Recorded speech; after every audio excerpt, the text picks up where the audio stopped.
కార్మికులు గమనించాలని కోరుతూ ఉన్నాం.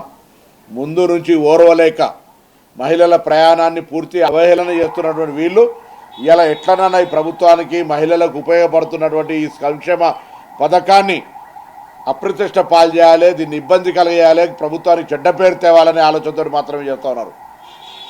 ఉప ముఖ్యమంత్రి గారితో కూడా మాట్లాడిన ఉప ముఖ్యమంత్రి గారు ఈ రాష్ట్రంలో లేకున్నప్పటికీ వారికి సంబంధించిన అన్ని అంశాలను పరిష్కారం చేస్తామని చెప్పినప్పటికీ కూడా ఇదే విధమైనటువంటి మొండి వైఖరితోటి వాళ్ళ వ్యవహారం కొనసాగుతూ ఉంది. నేను మరొకసారి రాష్ట్ర ప్రభుత్వంగా పూర్తిగా సానుకూలంగా ఉన్నామనే మాట చెప్తా ఉన్నాం. 2013 బాండ్స్ ఇచ్చినాము, కారుణ్య నియామకాలు తీసుకుంటా ఉన్నాము, కొత్త ఉద్యోగాలు చేస్తూ ఉన్నాము, నూతన బస్సులు కొంటా ఉన్నాం. కొంత వాళ్ళు చెప్తా ఉన్నారు పని భారమని. రాష్ట్ర రవాణా శాఖ తక్షణ కార్మిక చట్టాల ప్రకారం మాత్రమే పని తీసుకోవడానికి మేము సిద్ధంగా ఉన్నాం. కానీ 16 గంటలు 18 గంటలు డ్యూటీ చేసి తెల్లవారి హాఫ్ తీసుకోవాలనేటువంటి ఒక ఉద్యానం లోపల ఆనవాయితీగా కొనస్తున్నటువంటి పరిస్థితి చేస్తే ఇటీవల యాజమాన్యంతో చర్చలు జరిపినప్పుడు ఈ విధానం ద్వారా 10-12 గంటలు వాహనం కంటిన్యూ నడపాలంటే ఇబ్బంది కాబట్టి మ్యాండేటరీగా ఆ అవర్స్ అనేటువంటి రూల్ను స్ట్రిక్ట్గా ఇంప్లిమెంట్ చేయాలని మేమే ఆలోచన చేస్తున్నాం, మీరు కాదు. పనిని ఎక్కువ శ్రమ తీసుకొని మేమేం శ్రమ దోపిడీ చేయదలుచుకోలే. అటువంటి ఏది ఉన్నా అక్రాస్ టేబుల్ మీద పత్రికలు, ప్రజాస్వామికవాదులు, స్వచ్ఛంద సంఘాల ముద్ర కూడా కూర్చొని మాట్లాడడానికి సిద్ధంగా ఉన్నాం. విలీనము యూనియన్లకు సంబంధించి గవర్నమెంట్ లోపల మళ్ళీ చెప్తారు కొంతమంది నాయకులు నా వ్యాఖ్యలను కూడా క్రిటిసిజం చేసేటువంటి ఊరికే అన్పార్లమెంటరీ లాంగ్వేజ్ ఉపయోగించడం ఇక్కడ ప్రొవోక్ అవుతలేం. ఇలా నేను ఒకటే కోరుతా ఉన్నా, తప్పకుండా గౌరవ ముఖ్యమంత్రి రేవంత్ రెడ్డి గారు, ఉప ముఖ్యమంత్రి గారి నాయకత్వంలో ఆర్టీసీ ప్రజలకు అందుబాటులో ఉండేటువంటి ఒక ప్రయాణ వ్యవస్థగా మారింది. ఆర్థికంగా ప్రభుత్వము నెలకు 300 కోట్లు తగ్గకుండా అవసరం ఉన్నప్పుడు 400 కోట్లు అవసరం ఉన్నప్పుడు ఎంత అంటే తీయడానికి సిద్ధంగా ఉంది.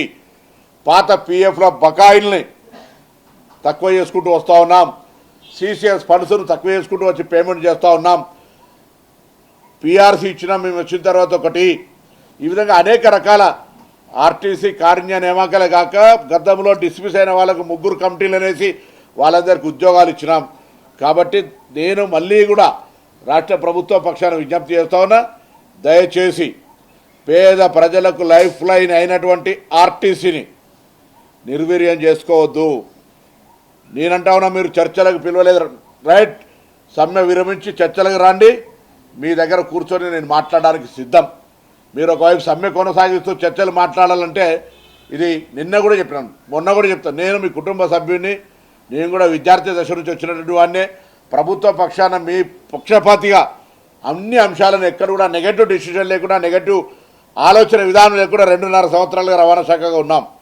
ఇవాళ గౌరవ ముఖ్యమంత్రి గారు కూడా ఎప్పటికైనా రవాణా శాఖకు పేద ప్రజల లైఫ్ లైన్, వాళ్ళందరినీ సంక్షేమం బాగా చూసుకోవాలని ఎప్పటికప్పుడు నిధులు రాకపోతే కూడా నిధులకు సంబంధించి ఉప ముఖ్యమంత్రి గారు వారు కలిసి దీనికి సంబంధించినటువంటి ఒక అండగా పేద ప్రజలకు సంబంధించిన రవాణా సౌకర్య వ్యవస్థ బాగుండాలి, అందులో పనిచేస్తున్నటువంటి 40,000 కుటుంబాలు బాగుండాలి, అదేవిధంగా సంస్థ పరిరక్షించబడాలనేటువంటి ఆలోచనతో చేస్తూ ఉన్నాను. కాబట్టి నేను మళ్ళీ కోరుతా ఉన్నా, ఈరోజు మీరు ఒకవేళ ప్రొటెస్ట్ చేయదలుచుకున్నారు, గవర్నమెంట్ మీద ప్రెషర్ బిల్డప్ చేయదలుచుకున్నారు, తప్పకుండా బస్ డిపోల్లో బస్ స్టాండ్లో ఎక్కడో కూర్చొని నిరసన చెప్పండి.